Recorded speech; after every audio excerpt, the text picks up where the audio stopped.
There are certain houses in California that were built to impress instead of shelter. Noah Harrington's glass mansion in Los Altos Hills was one of them. And on the night his wife discovered what he was really using that mansion for, her entire world collapsed. She wasn't married to a man. She was married to a machine. And machines don't have mercy. This is the story of how she tried to expose him, and why nobody believed her. But before we dive in, if you haven't already, hit that subscribe button. We upload stories like this every single week, and trust me, you don't want to miss what happens next. There are certain sounds that never leave you. The sound of an eviction notice being slipped under a door. The sound of your mother's voice cracking when she tells you there's no money for groceries this week. The sound of your own breathing held tight because you're not sure how you're going to pay rent. Maya Oliver knew all three sounds intimately. She grew up in East Oakland. Not the gentrified version you see in Instagram photos, but the real one. The one where your neighbors were teachers and nurses working 2 jobs. Where the bodega owner knew your name because your mom had an open tab she couldn't pay. Where the only way out was to be smarter than everyone else, prettier than everyone else, or luckier than everyone else. Maya decided to be all three. She put herself through community college while working nights as a hostess. She transferred to UC Berkeley. She graduated with a degree in urban planning. The irony wasn't lost on her, studying development while living in a neighborhood that development forgot. By 26, she had a job at a mid-tier real estate firm in San Francisco. Not glamorous, not wealthy, but stable. Stable was everything to someone who grew up with none. The salary was decent. Not enough to buy a house in the Bay Area. Nothing was, but enough to rent a 1-bedroom in the Mission and, for the first time in her life, breathe without calculating. She took the BART to work. She went to happy hours with colleagues. She was building something. Life. A normal one. Then her boss called her into his office on a Tuesday morning. "Maya, I need you to work with a new client. A big one." She didn't know it then, but that Tuesday was the day her life split into before and after. The client was Marcus Ashford, 34 years old. Net worth somewhere north of $2 billion. He owned development companies across 6 states. His projects transformed neighborhoods, bulldozed old buildings and raised gleaming new ones.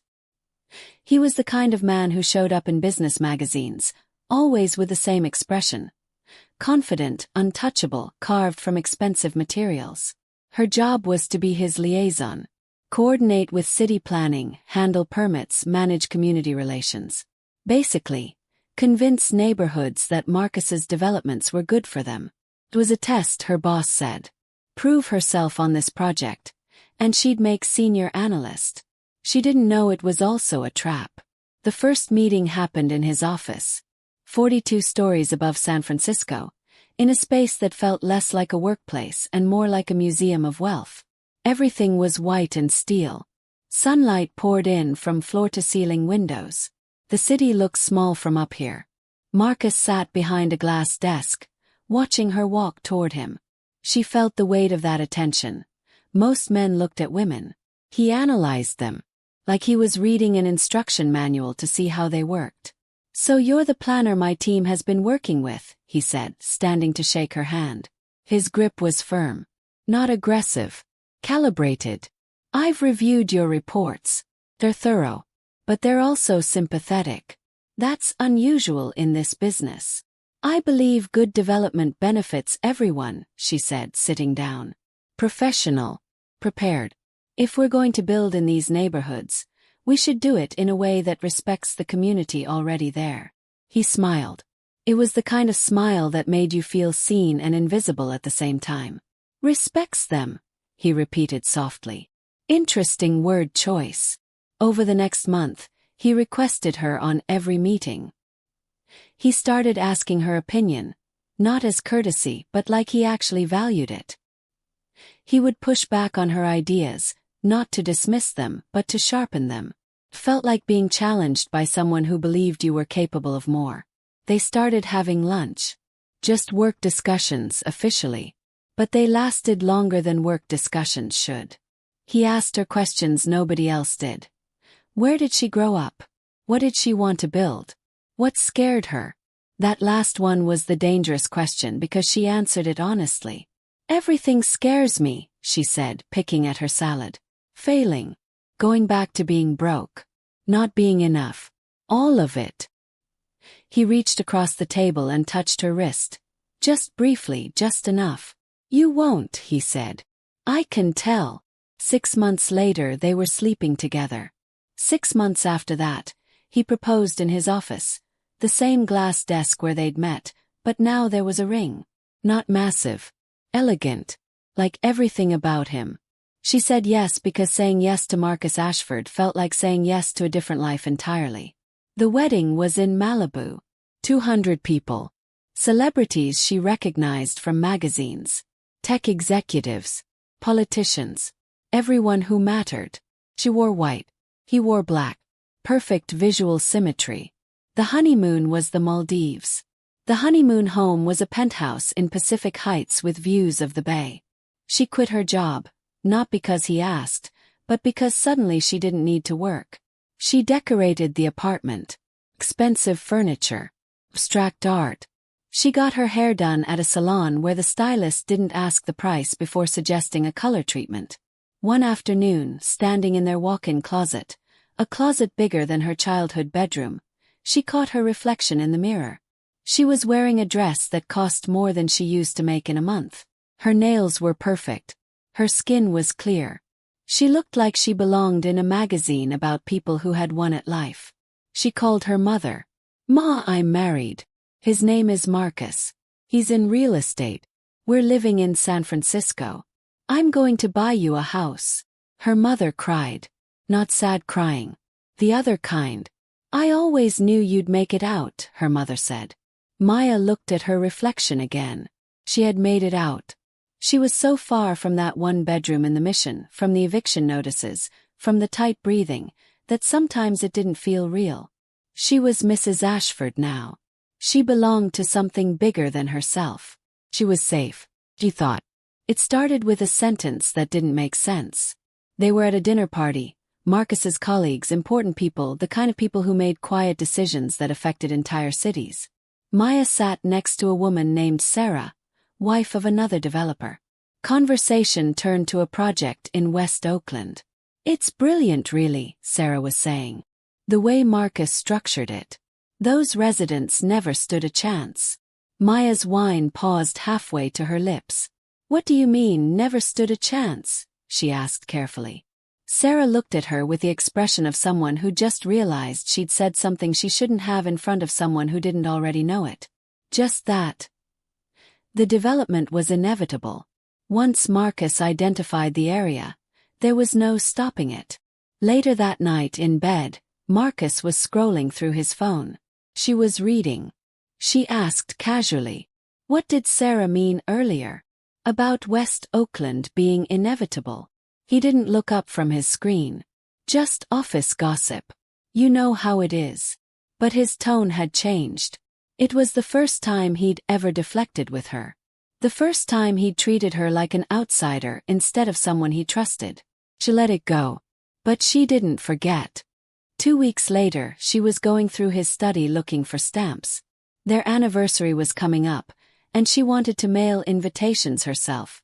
Something personal. The desk was organized. Everything filed. Everything labeled.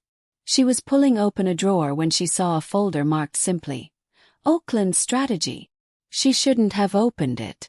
But she did. Inside were documents, project timelines, neighborhood maps with red markers highlighting specific areas, and notes, dozens of them, written in Marcus's handwriting. High poverty area. Low property owner presence. Weak community organizing. Ideal targets. Timeline, 18 months. Buy up distressed properties. Offer relocation bonuses below market value. Frame as community improvement. Once anchor properties converted, property values rise. Existing residents priced out. New demographic attracts retail investment. Gentrification accelerates on its own. No need for ongoing intervention. She felt her stomach drop. That's not development, she thought. That's a calculation. She closed the folder and put it back exactly where it was. Her hands were shaking. That night she didn't sleep. She lay in the dark next to Marcus and listened to him breathe and tried to understand what she'd read. It wasn't illegal to buy property. It wasn't illegal to develop land. But the cold calculation of it, ideal targets, existing residents priced out, made it feel like something else. Like people were products in an equation, not humans. The next morning, Marcus made coffee and kissed her neck and said, "You seem quiet lately. Everything okay?" "I'm fine," she lied. But she was already looking. She started paying attention. Really paying attention. When Marcus talked about his projects, the language was all business. Market correction, urban renewal, value optimization. But now she heard what he wasn't saying. She heard the absence of any consideration for the people currently living in these neighborhoods. She started researching his previous developments. A project in Detroit 10 years ago had displaced 3,000 residents. A project in Atlanta had closed 2 community hospitals. A project in Houston had cleared an entire historically black neighborhood to make room for luxury condos. Nothing illegal. It was all legal. But the pattern was undeniable. She created a fake email address and started reaching out to community organizations in neighborhoods where Marcus had projects. She asked questions. What happened to existing residents? Where did they go? Could they afford to stay? The answers were consistent. They left. They had no choice. They couldn't compete with rising rents. Gentrification did the work Marcus had calculated it would do. The people disappeared, and new people arrived with more money. The neighborhoods transformed. Marcus's company profit margins expanded. She went to a community meeting in East Oakland, a neighborhood Marcus had identified as his next target. She sat in the back of a church basement, listening to residents talk about rising rents, property taxes they couldn't afford, the fear that they'd be pushed out like so many others had been. An older woman stood up. Mrs. Patterson. She'd lived in the same house for 43 years. "My granddaughter was born in this neighborhood," she said, her voice steady but tired. "My daughter too. It's the only place I've ever known as home. And I can feel it happening. The young developers. The renovation projects. The coffee shops with names I can't pronounce. They're not here to build for us. They're here to build us out." Maya felt something break inside her chest. After the meeting, she approached Mrs. Patterson. "I'm sorry," Maya said. She didn't know why she was apologizing. She just was. "You're not from here," Mrs. Patterson said. It wasn't a question. "No. But Maya couldn't finish. How could she explain? That she married the man who was going to displace this woman. "Go home," Mrs. Patterson said, not unkindly. "Before you get too deep in it." But she was already too deep. That night she confronted Marcus. Carefully. Not accusingly. Just asking. "These neighborhoods we're developing in," she said. "Do you think about the people living there now?" He set down his drink. "Of course I do. Every decision I make considers their well-being. Considering their displacement doesn't seem like considering their well-being." He turned to face her fully. His expression was unreadable. "Maya, real estate is transformation. Neighborhoods change. That's not cruelty. That's evolution. The fact that it benefits some people more than others, that's capitalism. That's how cities work. But you're engineering it. You're targeting vulnerable areas and specifically designing projects to force people out. I'm identifying opportunities and creating value. What people do with that value, whether they stay, whether they sell, whether they move, that's their choice. It's not a choice if you can't afford the alternative." He looked at her like she was naive. Like she was a child who didn't understand how the real world worked. "The real estate business isn't charity, Maya. If you want to be part of this world, you need to understand that. Part of this world." He meant their world. The one with the penthouse and the expensive dinners and the infinite possibilities. The world she'd thought she'd escaped to, but had actually just entered a more sophisticated version of. She realized then, This was the test. Not the work project years ago. This was the test. Could she look at what was happening and accept it? Could she look at the people being displaced and just not care? She didn't answer him. She went to bed instead. In the dark, with her eyes open, she understood that loving him meant choosing his side. And choosing his side meant accepting something about herself she didn't want to accept. She found the files because she went looking for them. A week later, she used his office while he was in meetings. She opened his laptop. He'd left it unlocked, careless in the way people are when they believe they have nothing to hide from anyone who matters, and navigated to his documents. The file was called Asset Acquisition Strategy. Comprehensive. Inside was everything. Every neighborhood Marcus had targeted. Every strategy used to displace residents. But more than that, inside were emails. Correspondence with city officials. Some of these officials received donations. Some received consulting contracts from Marcus's company. Some simply received advocacy support from organizations that Marcus's holding companies had funded. The system was a machine. Every neighborhood was identified through demographic analysis. Poverty rate, percentage of elderly residents, percentage of single-parent households, average education level, property ownership consolidation. Marcus used this data to predict resistance. Low community organizing meant low resistance. High percentage of renters meant fewer people with equity to fight with. He could calculate, down to the month, how long displacement would take. Then came the actual strategies. Buy distressed properties through shell companies so residents didn't know who was buying their neighborhood. Offer just enough money to make relocation seem attractive to someone desperate. Offer property tax incentives to outside developers to build luxury housing, which would naturally drive up property values and push out existing residents.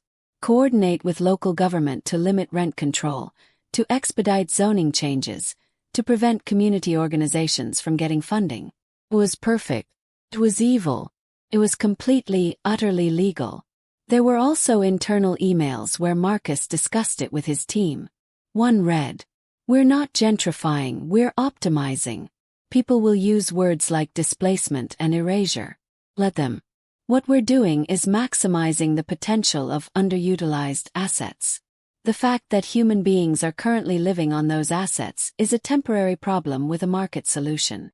She sat in his office chair and read that sentence 3 times. A temporary problem with a market solution. People were a temporary problem. She closed the laptop and realized her hands were shaking again. That night, she was in the penthouse kitchen when Marcus came home from work. He kissed her shoulder and poured himself a drink and asked about her day. She turned to face him. "I know," she said simply. He went very still, like a predator recognizing a sudden change in prey behavior. "Know what?" But his voice had changed. The warmth was gone. "I know about the strategy, the targeting, the displacement calculations.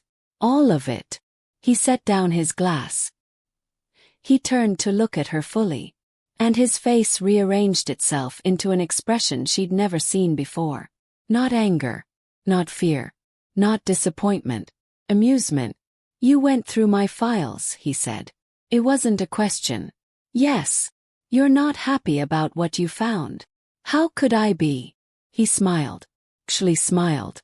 Like she'd just confirmed something he'd always suspected. "Because it's business, Maya. It's exactly what I've always been. You just didn't pay close enough attention before you married me." He picked up his glass again, completely calm. "The question is, what are you going to do about it?" She didn't answer. She didn't know the answer yet. But she was about to find out. She contacted a journalist from the San Francisco Chronicle. Not through email or phone. She went in person to a coffee shop because she was beginning to understand that digital communication could be tracked. The journalist's name was David Chen. He listened to her story, took notes, and told her he'd look into it. He seemed genuinely interested. Genuinely angry about what he was hearing. "This is a major story," he said. "Systematic displacement. Pay to play with city officials. Data modeling specifically designed to target vulnerable communities. This is exactly the kind of investigative piece we need to be doing. She felt relief. Finally, someone who understood. Someone who had the platform to tell the truth. She stole Marcus's hard drive, the physical one with all the files backed up. She knew he had it because she'd seen him use it during international travel, for security purposes. She took it to David's office. She gave him everything. "This will expose him," she said. "This will stop the developments. It will stop the displacement." David looked at her with something like pity. "It should," he said. "But I'm not going to lie to you. Powerful people have powerful protections. But we'll fight. You did the right thing." She went home and waited. And for the first time in her marriage, she was honest with Marcus about what she was doing. She sat across from him and told him everything. She told him she'd given his files to a journalist. She told him she couldn't be part of this anymore. She expected anger, or lawyers, or immediate divorce. Instead, he laughed. Actually laughed. "You think David Chen is going to publish this?" he asked, genuinely amused. "You think one journalist at a mid-tier newspaper is going to take down Marcus Ashford? The truth," he interrupted, "is adorable. You still think truth matters. You still think the system works the way you learned in school. Doesn't. But you're going to find that out very soon. And when you do, you're going to understand exactly why I could afford to marry someone like you. Because in this world, there's no consequence for people like me. There's only consequences for people like you." He was right. 3 days later, David called her. "The article's been killed," David said quietly. He sounded defeated in a way that suggested he'd known this was coming but had hoped anyway. "Killed? What do you mean, killed?" "I mean, my editor received a call from the paper's legal team. They said publishing this story would leave us open to massive defamation lawsuits. They said Marcus's lawyers had already reached out with threats. They said the liability wasn't worth it. But it's true. You have evidence. Truth is a defense against defamation, yes. But it's also expensive to defend. We'd have to prove every claim. Marcus can drag this through courts for years. The Chronicle would spend millions, and meanwhile, they're being sued every day Marcus stays in business. The math doesn't work." Maya felt something in her chest collapse. "So you're not publishing it?" "We're not publishing it," David confirmed. "Maya, I'm sorry. I really am. But I can't protect you, and I can't take on a fight I know I'll lose. That's not nobility. That's just reality." She hung up the phone and sat in her apartment, the penthouse Marcus had given her, and watched the city from the window. The skyline glittered. Somewhere down there, neighborhoods were being identified.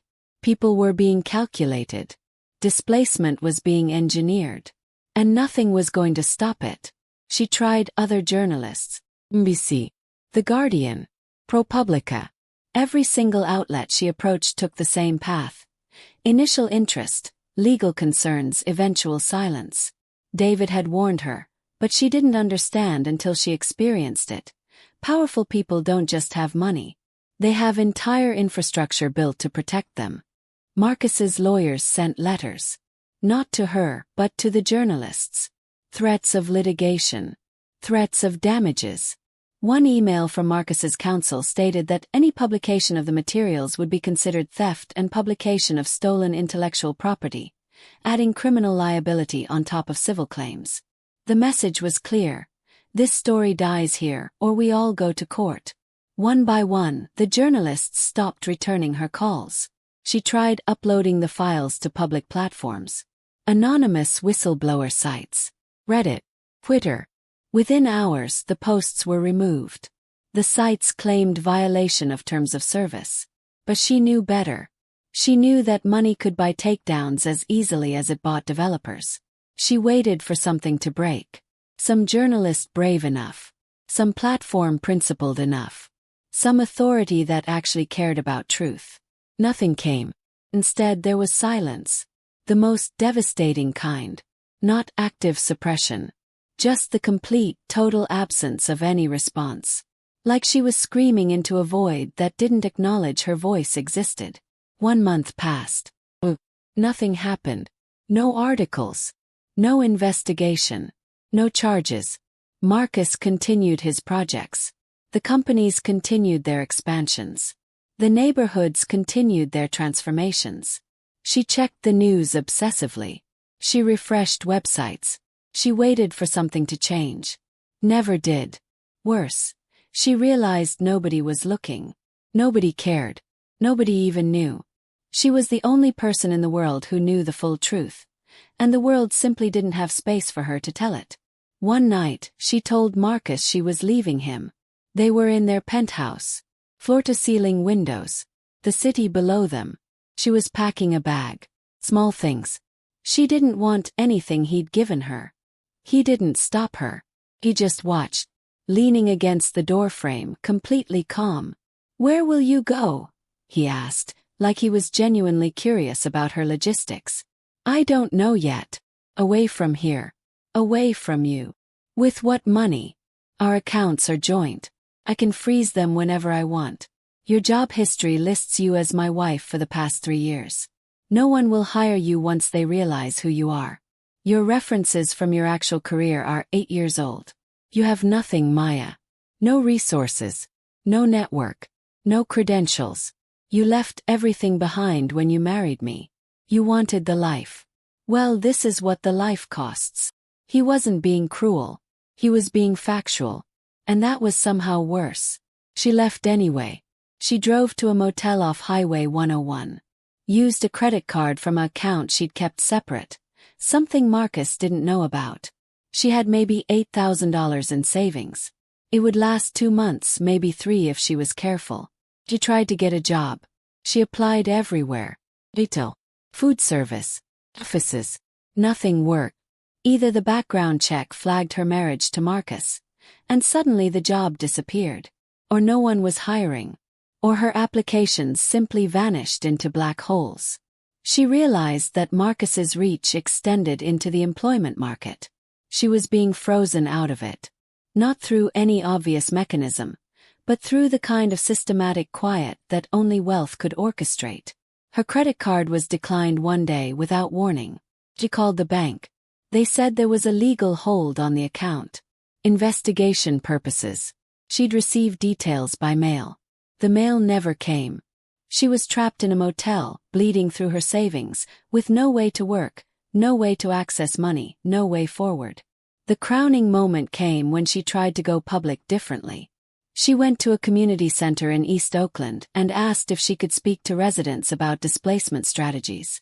She thought if she couldn't get journalists to care, maybe she could warn the communities directly. She was halfway through her explanation to a group of about 30 people when Marcus's lawyers showed up.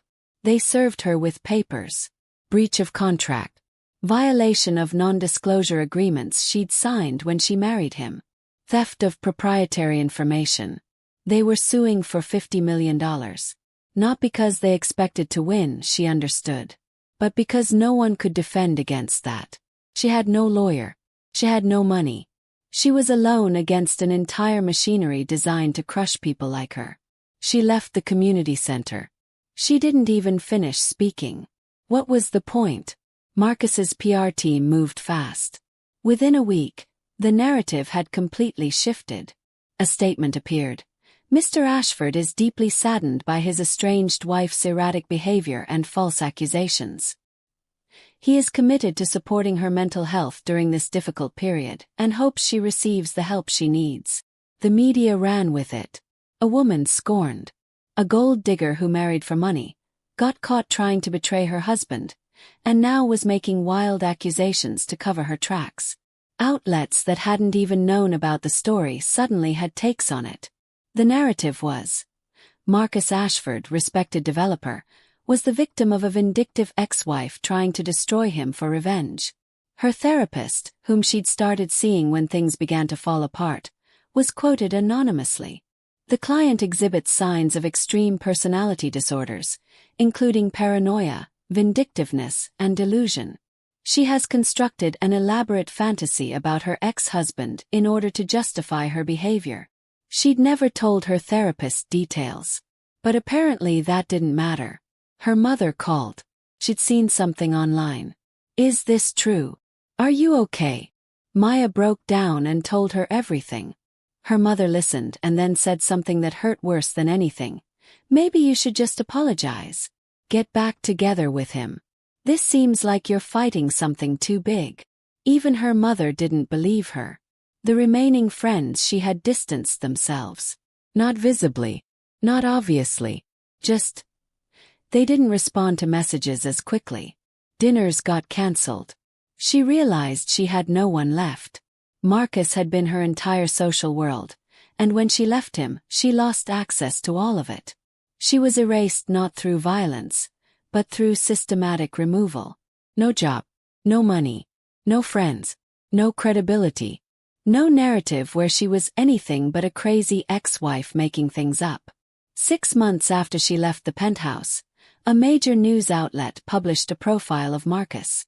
He was starting a community impact initiative, they reported, dedicating resources to neighborhood development that prioritized existing residents. A redemption arc. A billionaire becoming conscious.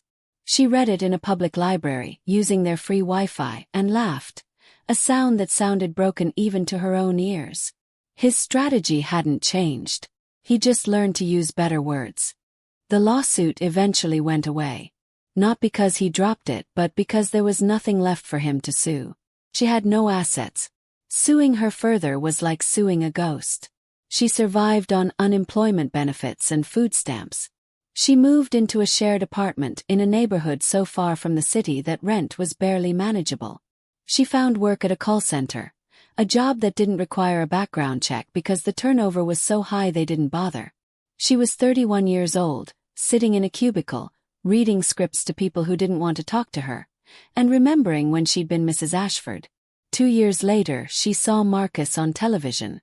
He was giving a TED Talk about ethical development, about bringing prosperity to struggling neighborhoods, about his commitment to social responsibility.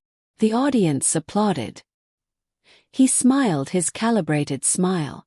He looked radiant, untouchable, like a man baptized in clean water, emerging without a single stain. His next development project was about to break ground in West Oakland, Mrs. Patterson's neighborhood, the same community Maya had tried to warn. The project was now framed as an equity initiative, development that centered community needs. It was the same displacement strategy with a better-looking name. She watched from a call center break room, sitting in a plastic chair, eating a vending machine sandwich, and finally understood. She had lost completely. Utterly. There was no way to describe it as anything but complete surrender. The system had won. Not through dramatic destruction. Just through patience. Through understanding that all it had to do was outlast her. 6 months after seeing Marcus on TED, she hit a wall. Not metaphorically. Actually. She walked home from her shift at the call center, and something in her just broke. Not dramatically. Not with any fanfare. She got to her apartment and sat on the floor and realized. She was tired. Not normal tired. Bone-deep existential tired. The kind of tired that comes from fighting a war you can never win against an enemy that doesn't even acknowledge you exist. She sat on that floor for 3 hours. She thought about what she could do. She had no money for a bus ticket anywhere. No car. No job prospects that went beyond minimum wage call center work. No family that believed her. No friends left to call. No narrative where she was anything but a failure. She had a bottle of sleeping pills. Prescribed months ago, when she was actively trying to sleep through the despair. She took them out and looked at them. Not in an immediate way. More in a theoretical way. Like she was exploring the landscape of options, and this was one of them. She thought about whether anyone would notice if she was gone. Who would care? Who would even know? Her mother would find out eventually, through relatives. She'd be sad. But relieved, probably. Relieved that the daughter who tried to take down a billionaire and failed would finally stop bringing shame to the family. The neighbors wouldn't notice until the smell came. The call center would just post her job opening. Marcus would read about it somewhere, maybe, and feel a brief moment of satisfaction that the problem had solved itself. She opened the bottle. Then her phone rang. A number she didn't recognize. She almost didn't answer. But she did. It was David Chen, the journalist. It had been 2 years since they'd last spoken. "Maya, I don't know if you remember me. I remember," she said quietly. "I've been thinking about you. About that story. About why I didn't publish it. And I realized that publishing it then wasn't the answer. But publishing it now might be. The political climate has shifted. There's more appetite for corruption stories. And I found other developers with the same pattern as Marcus. I think we can prove this is systemic." She listened to him talk about strategy and angles and how this time might be different, and she felt something. Not hope exactly, but the absence of hopelessness. The briefest crack in the wait. "Do you want to work with me on this?" he asked. She looked at the pill bottle in her hand. "Yeah," she said finally. "Yeah, I do." They met in a coffee shop. David had brought files. Profiles of other developers using the same strategy Marcus had used. Different neighborhoods, different cities, same calculation, same displacement, same system. "This isn't just Marcus," David said. "This is how development works in America. The whole machine is built to extract value from poor neighborhoods and transfer it to wealthy people. Marcus is just more systematic about it than most." She understood then. She'd been fighting a system, not a man. And you can't win against a system by exposing one person. The system will just find another person to do the same work. "So what can we actually accomplish?" she asked. "Honestly, limited exposure. Some accountability maybe. Some lawsuits. Some regulations in a few cities. But the system will continue. People will continue being displaced. Neighborhoods will continue being transformed. The money will continue flowing to people like Marcus. So I suffered for nothing." "You suffered because you tried to fight something that most people don't even see. That's not nothing. But it's also not a victory. It's just trying." She sat with that. For months, she'd been framing this as a battle that could be won. Good versus evil. Truth versus lies. She'd believed that if she exposed the truth would change things. She'd believed in the system, even as the system was destroying her. But systems don't change because one person tells the truth. Systems change when enough people decide the truth matters more than their comfort. When enough people refuse to accept the premise that this is just how things are. She wasn't enough people. She was just one person. And one person against a system designed to grind people like her into dust. One person was always going to lose. That realization, that acceptance, was somehow the most devastating thing yet. Worse than losing the lawsuit. Worse than losing her job. Worse than losing her marriage. Worse than losing her friends. She'd lost her illusion that the world was fundamentally just. That truth mattered. That good people could fight corruption and win. "Do you want to keep working on the story anyway?" David asked. She thought about it. Genuinely thought about it. "No," she said. "I think I need to just live. Let someone else fight this. I don't have it in me." David nodded like he'd expected that answer. "I understand," he said. "For what it's worth, I think you were braver than most people ever are." Brave. That was a nice word for it. She preferred stupid. Stupid enough to believe the system worked. Stupid enough to think truth mattered. Stupid enough to try. A year passed. Then another. She moved away from Oakland. Not far, but far enough that she didn't see people she used to know. She found a job as an administrative assistant at a nonprofit that worked on housing rights. The pay was terrible, but the work mattered in ways her call center job never had. She was helping people navigate the system that had destroyed her, giving them knowledge so they wouldn't walk into the traps she had. She got a small apartment. Nothing like the penthouse. Just a one-bedroom in a neighborhood that was affordable because it wasn't yet worth gentrifying. She decorated it with things from thrift stores.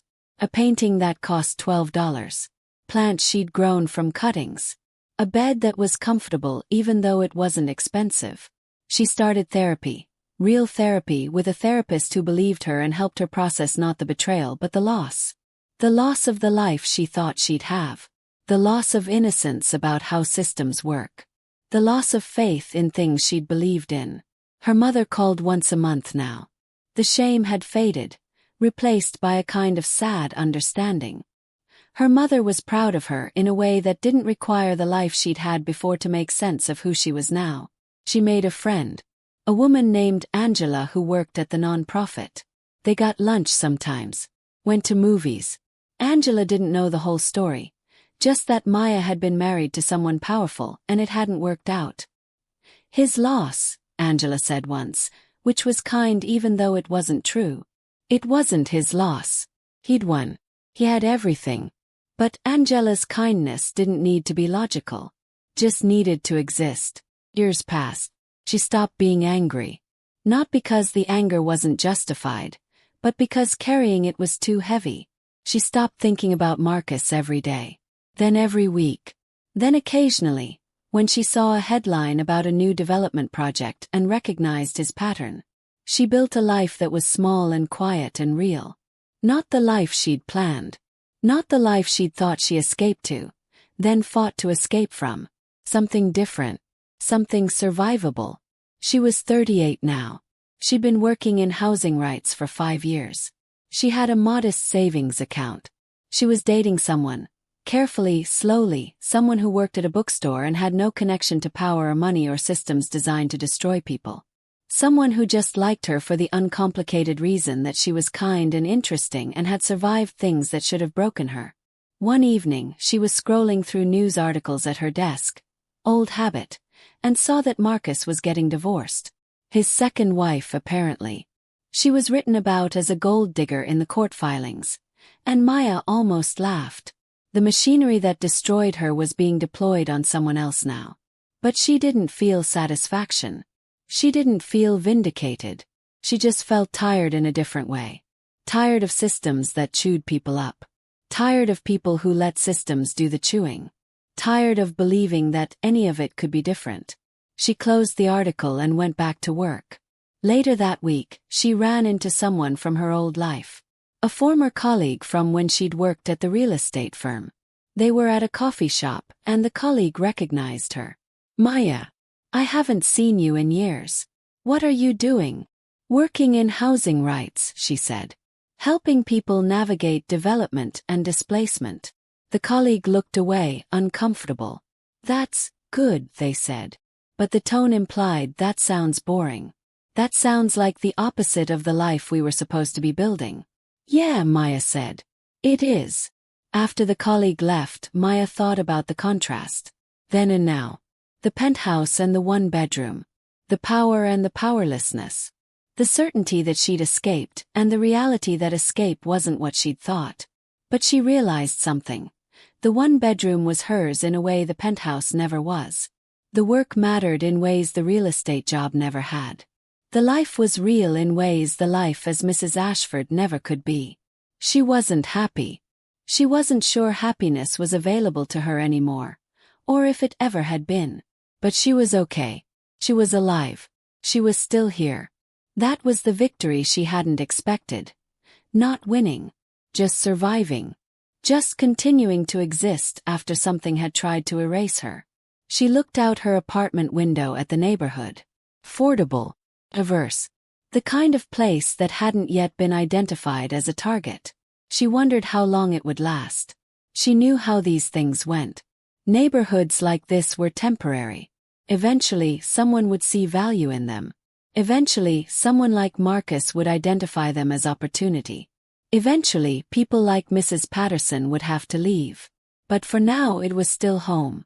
For now, it still belonged to the people living in it. She was going to protect that while she could. Through her work. Through her knowledge. Through her hard-won understanding of how systems worked and how people could resist them, even if the resistance never made international news or brought down billionaires. The truth hadn't saved her. Her brave whistleblowing had accomplished nothing except her own destruction. Her attempt to fight corruption had been a joke to the people with actual power. But she'd learned something anyway, in the rubble of her failed heroism. the system would keep winning. But people like her could keep surviving. And sometimes, survival was the only protest available. The only way to say, "You didn't break me completely. I'm still here. I'm still building something, even if it's small. I'm still fighting, even if fighting just means living in a way that honors the people being displaced. That acknowledges the damage. That refuses to accept it as inevitable." She couldn't stop gentrification. She couldn't take down Marcus Ashford. She couldn't save the neighborhoods he was transforming. She couldn't make the system fair. But she could document it. She could warn people. She could help families navigate displacement. She could build a life that wasn't complicit in the machinery of extraction. It wasn't heroic. It would never be a story told at TED Talks or turned into a Netflix documentary. No one would ever know her name. No one would celebrate her sacrifice. But it was honest. And that, she'd learned, was the only thing she'd ever truly owned. The truth wasn't enough to save her. But it was enough to live with. And so she did. She built a small life in a neighborhood that still belonged to its people. She went to work helping others navigate the systems that had destroyed her. She had a friend. She had a bookstore boyfriend. She had plants. She had coffee and sunlight and the everyday miracles of people who'd survived things that should have ended them. The penthouse was a memory. The billionaire was a news story. The whole other life was just time that had passed, leaving her on this side of the divide between illusion and reality. She was no one important. She would never change the world. She would never be vindicated. She would never get the ending where the truth won and the good guys triumphed. But beneath a sunrise that was far too beautiful for the people living under it, beneath a city full of neighborhoods being systematically transformed, beneath a system designed to grind the powerless into profit, Maya Chen breathed. She survived. She built something small and real. And that, in the end, was enough.